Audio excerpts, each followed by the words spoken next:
And another thing too about it's impossible to learn to plow by reading books. I like the idea that Daniel Johnston and Richard Linklater are both in it. It's iconic. So it's also like iron sharpening iron, two different directions. You know, you got this music genius, Daniel Johnston, and then you've got this cinematic genius, Richard Linklater, and they meet up. It kind of reminds me a little bit when Rob and I met up in my film From Now Until Morning, and also Once in a Lifetime, two films that we did together. Well, we've done a lot of stuff together, but I'm sure Daniel Johnston and Richard Linklater have done stuff together too, you know, other than that little moment. He also used his music in Slacker, and one little moment in Slacker. Richard Linklater used Daniel Johnston's music in Slacker, and in It's Impossible to Learn to Plow by Reading Books. It's a weird title. It's just cool to see them meet in one shot, and then Daniel Johnston do his thing. You know, hey, this is my tape. You know, this is my tape. Hey, check it out. You know, and then, you know, Richard Linklater's. You know, well, you know, this. What does the shirt say? It says, you know, it's impossible to learn to plow by reading books. You know, and they're talking to each other like real people. And then there's a moment where you see there's a lot of shots of, you know, Richard Linklater from behind. A lot of shots from, you know, you can see his shoulder blades in a lot of shots, and he's sitting, you know, at a desk, and he's playing Daniel Johnston's music on a tape player, and then he rewinds it, and he plays a little bit more, and then rewinds it. And it's kind of funny because that's what you would do, you know, if you got one of Daniel Johnston's tapes, you would put it in the tape player and listen to it. And then you'd fast forward it, and you'd listen to, you know, like, what is this song like? And you kind of like skip around, you know. So that's like sharpening iron, you know, with iron, you know, the swords are sharpening, the two cultures coming together. I liked it. I actually really enjoyed it, to be honest. And you know what? I don't think that Richard Linklater would think that. I don't think that he would think that, but it's actually a really good film. It's right up there with Slacker. It's better than Boyhood. I'll say it. It's better than Boyhood for sure. And it's a masterpiece. And it'll go down as a masterpiece. And they should be showing it at a lot of festivals. It really should be out there. I was really surprised. Now, I fell asleep in a little segment, so I have to go back and watch it again. I'm going to watch the commentary, and that's going to be a whole show in itself. I always had kind of a dream, you know, I'd meet Richard Linklater like in an interview. Because, you know, he interviews a lot of people out in Austin, and then he shows movies and things like that. And then they talk about the movies, which I think is such a great thing. It's so great to go to a film festival, and then people, you know, they all talk about the movie afterwards. This is one of my favorite things to do. I like to go out and watch it. All my friends, ask my friend Rob, ask anybody. I like to go out and see a movie and then go to a coffee shop and sit there and talk about it and pick it apart. I love doing that. It could be one of my favorite things to do. I really love to do it. I like to write songs too. That's kind of a little private thing I do. And then I get friends, or at least, you know, like Linda, to get on it, and she does like improv on the songs and stuff. But with a movie, you know, you watch it and it does something to you personally, and then you want to kind of tell you, not you, but you want to tell other people, and you can still hear yourself while you tell other people, but you you want to tell your friends what you think about the movie, you know, because you felt like you kind of make a friendship when you see a cool movie, you know. It's like making a friend. And then you talk about that new friend that you made, you know. That's what movies are kind of like. They're like friends. And then, you know, you're like, well, I like the fact that the director did this, and then they had these things to come about, you know. And so there's moments in every movie that has originality, and in any form of film and media, even in vlog shows and everything, you know. There's moments. Look at this right here, though. Kind of see it for a minute. But there's things that you know, are good, you know, about a movie that can teach you and you can learn from them. We're going to go on this bridge right here. And, you know, I mean, what I don't like about art and artists, the thing I don't like is when they try to classify you as something, you know. Like, is Woody Allen really a writer, or is he a filmmaker, you know? Stanley Kubrick was a filmmaker, you know. And so is Woody Allen. Don't get me wrong, but he's a writer. But he's a filmmaker. You know, you don't want to do that. You know, you go up to Woody Allen and you say, "Well, Woody Allen, what are you?" You know, he might say a director, but at one time in his life, he definitely was a stand-up comedian. You know, but what is he? He's Woody Allen. You know, he's still around. What is Richard Linklater? Well, we would say he's a filmmaker, but he's a director and he's also an actor. He's actually a good actor. He did really good in that movie that he was in. What was it called? It's called It's Impossible to Learn to Plow by Reading Books. That's what he is, you know. He's kind of an actor in my kind of the way I look at it is like, this guy's an actor. You know, that's what I saw. And I saw the same thing in Slacker. But he continued to make, you know, movies. So he's a movie maker, he's a filmmaker as well. But it kind of makes me mad, you know, what's Cole? You know, he's a poet. Oh, come on. You know, I've written, you know, thousands of poems, don't get me wrong. But that's not what I am. You know, I'm also a filmmaker because this is like a film. And I've also made some music too, you know, and I'm an actor. I mean, at heart, I'm an actor, you know. That's what they all are. You know, that's what Orson Welles was, okay? I don't want to get into it. Those are the things I get kind of a little bit flushed on. Like, what is he? You know, what do we present? What's his title? Because that's a big deal. If you go onto a television show and then the title comes up, you know, William H. Macy, actor. Well, you know, William H. Macy's a dang good filmmaker, you know, and a good writer too. But he is an actor. It's just something we all have to live with. What are we coined with, you know? Matt Damon, screenwriter. Obviously, he's a screenwriter. He won an Oscar for being a screenwriter. But no one really refers to him as screenwriter. He's an actor. He's a screenwriter. But he's an actor. If it went, you know, in the interview and say Matt Damon, actor, you know. I wouldn't say musician, but I know he makes music. I know he does. They all do. But they have to live with it. What are they coined as? You know, Cole Spivey, freak. You know, that would hurt. But I deal with it, you know. Freak. Long hair freak. My hair's not always long. I'm saving money. Comedian. Okay. Hey, that's honorable. You know, even today, if Woody Allen was in an interview, it could still say comedian underneath it. He wouldn't throw a big fit. But it depends on what you're interviewing the person for. If it's for a movie and he's an actor in the movie, then it's going to be, you know, Cole Spivey, actor. But if it's for the Please Subscribe show, I created that. I'm a content creator. I created content on YouTube. And that could be an insult. It's a YouTuber, you know, that, you know, come on. You got to live with it, you know. You got to live with these certain titles. But ultimately, I'll say this. It's impossible to learn to plow from reading books. Right? Be honest about everything, or I'll try to be. I do listen to my takes, and I go, okay, I can see this. But I also find this attractive. And I like to put the camera on attractive things. I did a few feet back, about 100 feet back. I found it very attractive. And then that it spawns me to turn on the camera and go, okay. Like if I was in front of the Empire State Building, I would have the camera on because the Empire State Building is attractive. It looks beautiful. Sarah Silverman walked up to me. I'd probably start filming her. She might get mad, but she would understand that she's attractive and she needs to be filmed. It's just the way nature is, you know.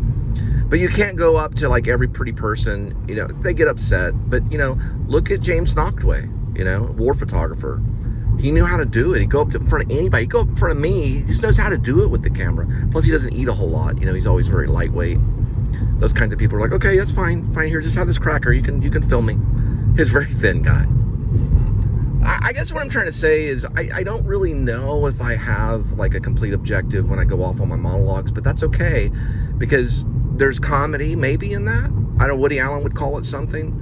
Maybe a stand-up comic could call it something. Situational comedy, you know, or random comedy. I won a random ass award when I was in college. I actually won that award. It was an underground award I won. Like, Cole, you're very random. And really, I wasn't. I just like to change the subject because we don't want to stay on the subject for too long if the subject's not going anywhere. Now, if we're all going to be hammering nails into wood, then we might want to talk about it a little bit to understand how to hammer a nail into a wood. Do you see? And then you want to change the subject eventually, or just be quiet and hammer the nail into the wood. mean, ultimately, hammering the nail into the wood isn't really the subject at hand. I'm driving, I'm dropping off chicken. Where am I going, you know? This guy's crazy. Well, what's that, you know? What is that? That's another thing about art, you know? Like, you just don't walk up to Salvador Dali and go, "You're crazy, man, your eyes. What's going on with your eyes? Lower, your eyes are not normal, man." You know, because Salvador Dali was just that way. Poor Salvador Dali. How many times did it happen to him? All the time. Especially when he was grocery shopping with Woody Allen. I don't know if that ever happened. Woody would know. But what I'm trying to say is that, you know, you have to, look, calling people crazy, I do it all the time, but it's a really bad thing. It's not good.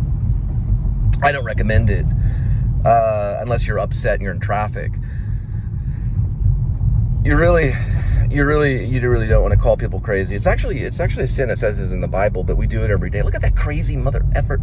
But what does crazy mean, really? Okay, I've learned this stuff. Okay, I've learned it from stand-up comedians and listening to other people talk. I know what crazy is.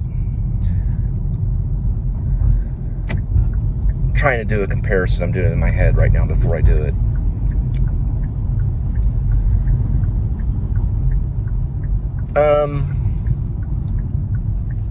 Okay. I'm trying to give a good example without giving like a bad example of crazy.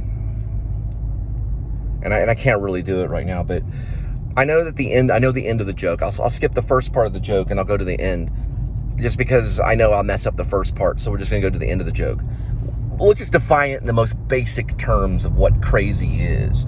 Crazy is a very simple thing. It's when someone goes into a stranger's house that they do not know and they iron all their clothes and then they leave. So one day you come home and all your clothes are ironed. Well, that person that came into your house and ironed all your clothes, that person was crazy. That's the end part of the joke. But really, don't call people crazy. I do it, but you know, you don't know. You know, maybe they needed to be crazy at that moment. It's a very bad thing. It's a very bad thing. It is. It hurts. It hurts the other people that you condemn them. You know, it's like back in the day when they condemned people being witches. You know, and especially in today's society with the pharmaceutical medicines and all that stuff, don't call anyone crazy. It just doesn't work. I don't cut it, you know. I don't ever call an artist crazy, or I try not to. But if I ever go into an exhibit or something like, man, that artist is crazy, that probably means that artist is a genius. And that's like a compliment. And sometimes I was thinking today, sometimes when you do hear those backhanded compliments, you don't see them as backhanded compliments, and they're actually really good things, you know. Dude, it's crazy, man. It's crazy. I don't know. Okay, yep, it's on the corner. This guy right here.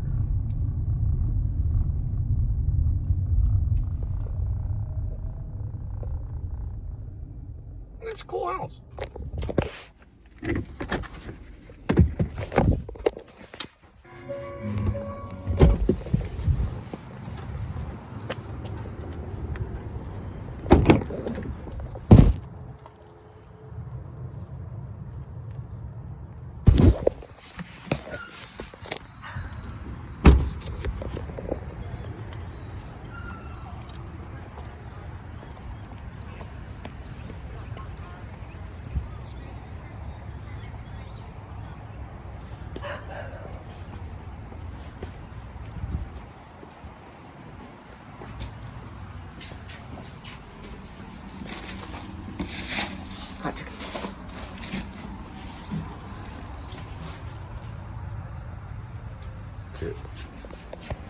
It's pretty crazy. We're going back to the Guitar Center to pick up Mist Fog Juice.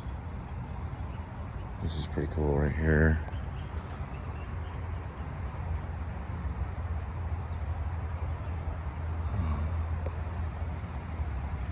Three important trees, 1, 2, and 3, all different species. I'm gonna show them to you. It's a really good tree here. Pine here, evergreen pine. And it's a very nice one.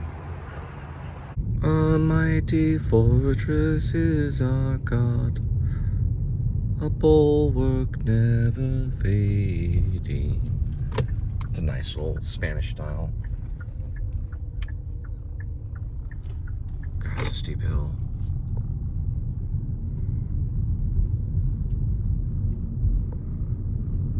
Another thing that kind of makes me a little upset, and I have to go through it, but, you know, the vlog. Not that I hate it, but I've seen some vlogs that are more entertaining than some of the movies that Hollywood has put out. What was it? It was a vlog. It's really good. Check it out. So what?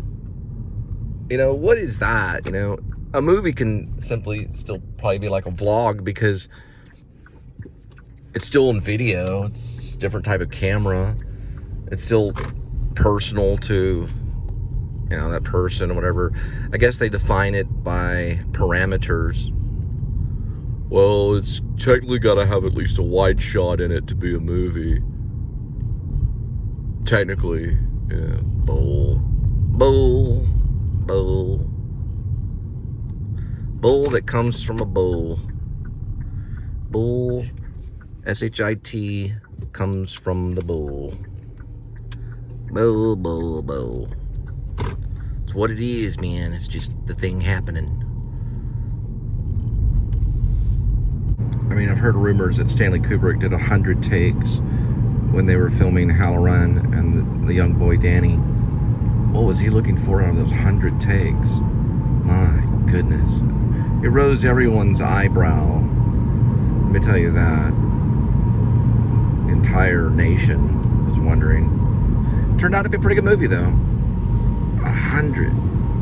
He must have known something about filmmaking if he did 100 takes for a little scene like that. Have you ever watched the scene? It's amazing, though. But he was definitely looking for something. Something in the actors is what he was looking for. I feel like his ghost is around. The Kubrick ghost. I think a lot of filmmakers turn into ghosts. Don't let Woody Allen know that, but I think they turn into ghosts for some reason. I don't know why. For a while, I guess so they can help other filmmakers. I guess maybe God really, might value filmmaking, just like he values the pulpit and the church, because people go to that. What do people do? They go to work, then they sit in front of the TV for 8 to 10 hours. I thought life was freeing when I didn't have a television for 4 years. All I did was read. Just read until my eyes were blurry, And I jog around and I read.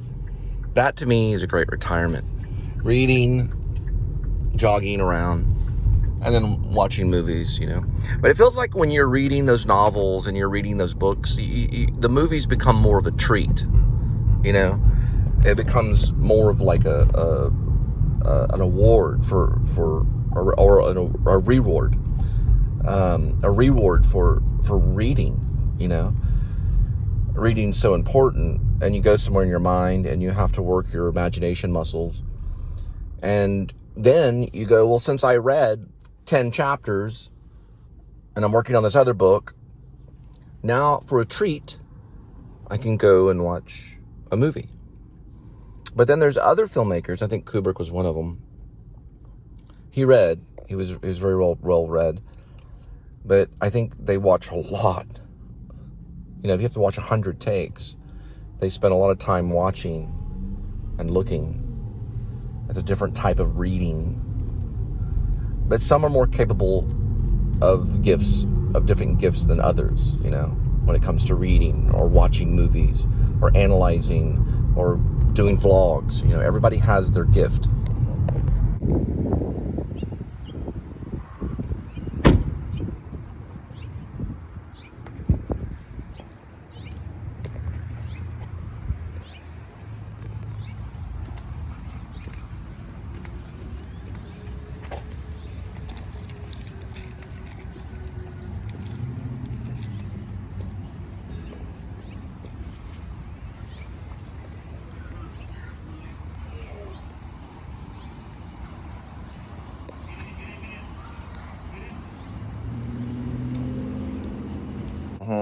Whatever you Black, need, man. Black Label. I don't know if that's, yeah, it is Black Label. It's going to be high density.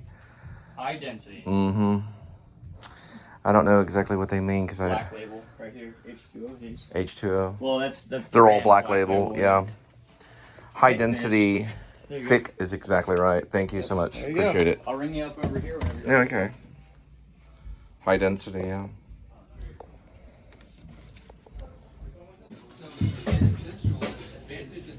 I guess you gotta do like an exchange thing, how you the receiving all that stuff, but you know.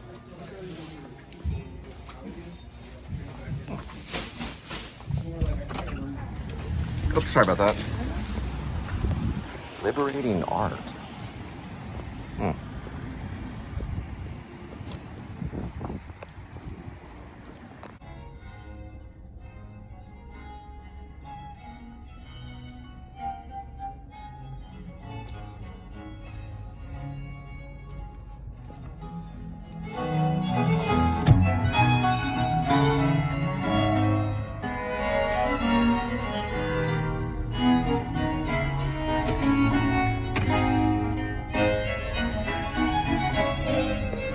I think the most important aspect of filmmaking is probably going to be originality. And everyone uses a camera to do it. There's no other way. It's got to be some form of camera. Originality is probably what separates you from the other filmmaker. You know, Richard Linklater was talking in a thing about patience that's very popular on YouTube. And he spent 20 hours a day for a very long time, and anything outside of filmmaking was a void. He couldn't connect with it. It had to be filmmaking.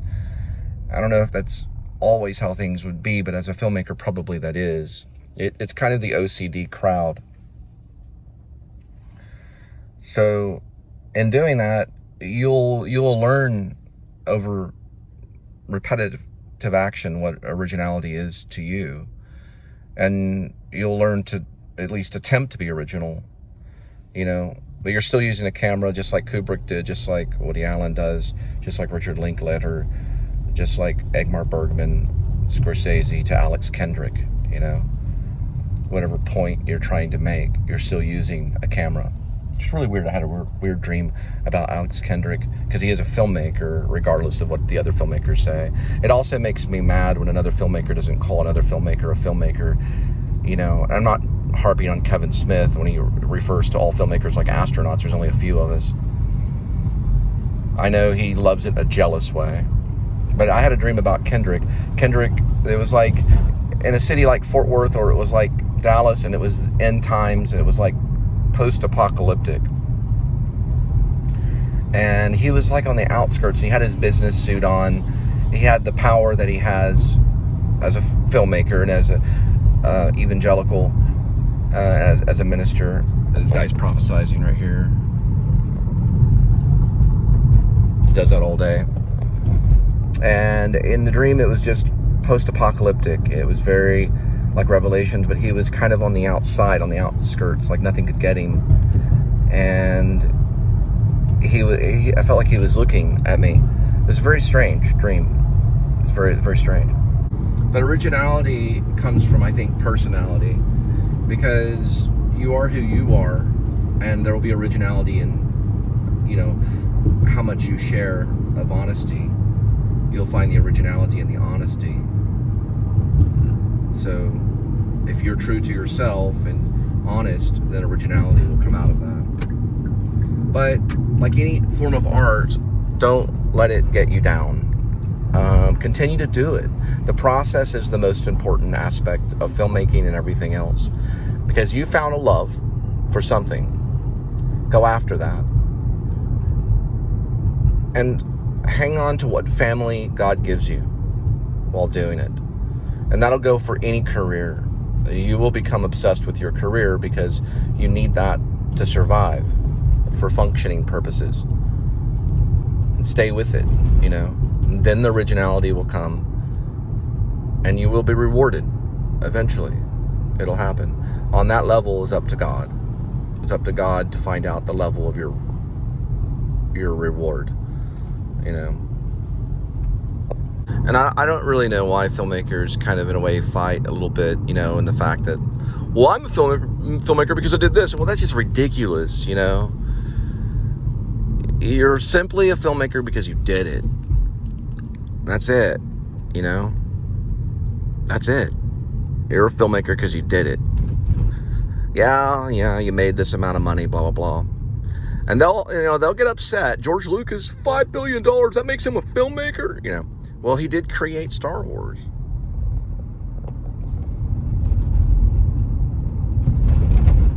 Yeah, that's pretty original.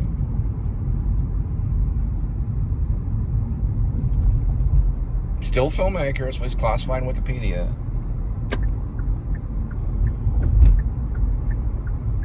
So, you know, you do it, that's what you become. I mean, I can't drive and play guitar at the same time. I mean, there's probably some that could.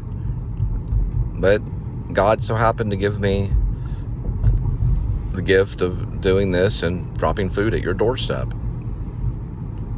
I don't think it's a bad thing to be known of. Oh, he's that filmmaker guy that drops food at your doorstep. So, still film. You know, or still video log. You know, it's like what Linda says, it is what it is, meaning it's what it is, you know. I know they say it in The Irishman, but they say it in real life too, you know. So, there's some bikers over there. Now they're in the Please Subscribe show. You know, it's that easy. Anyway, we're going to drop this food. I mean, it's not food, it's fog. Sorry, fog. We're going to drop this fog juice, high density, black label fog juice at your doorstep. Also drop off fog juice, just to let you know.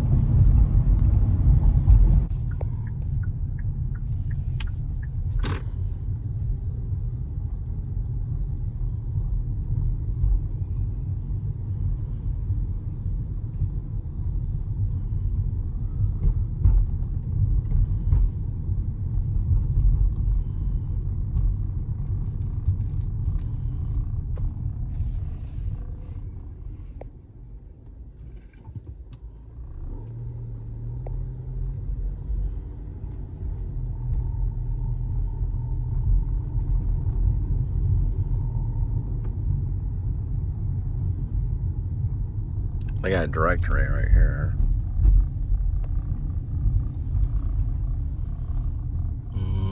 It's probably going to be, well, we're going to have to, oh, this guy lets me parallel park. Let's remember how to do this. There to there.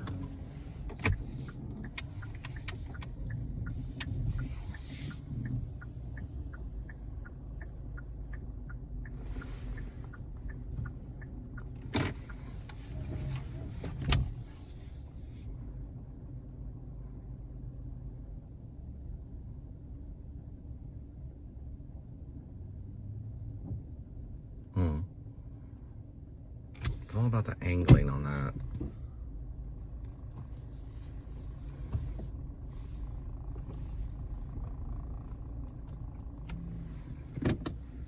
Oh yeah, it's going to this club right here.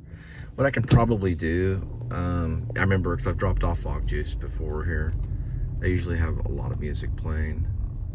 I was thinking maybe it was one of these apartments, but it's this club that's getting the fog juice.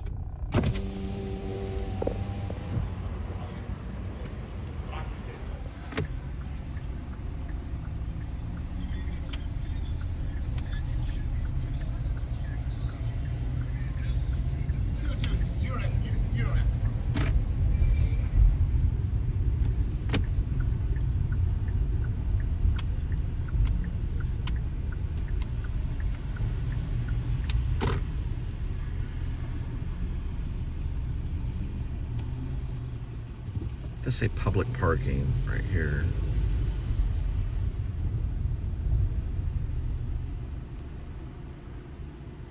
Wonder why it's.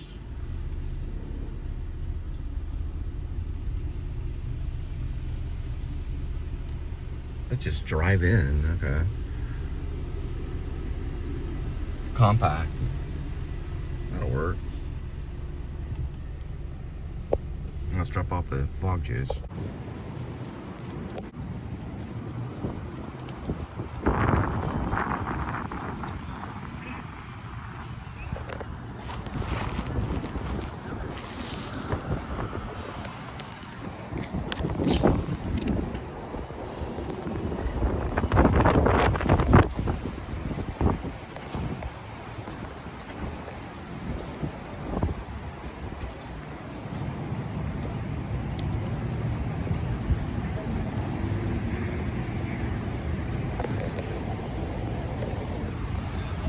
I think the name on it is Concrete Cowboy. Yeah, just let me know, dude. I'll be back in the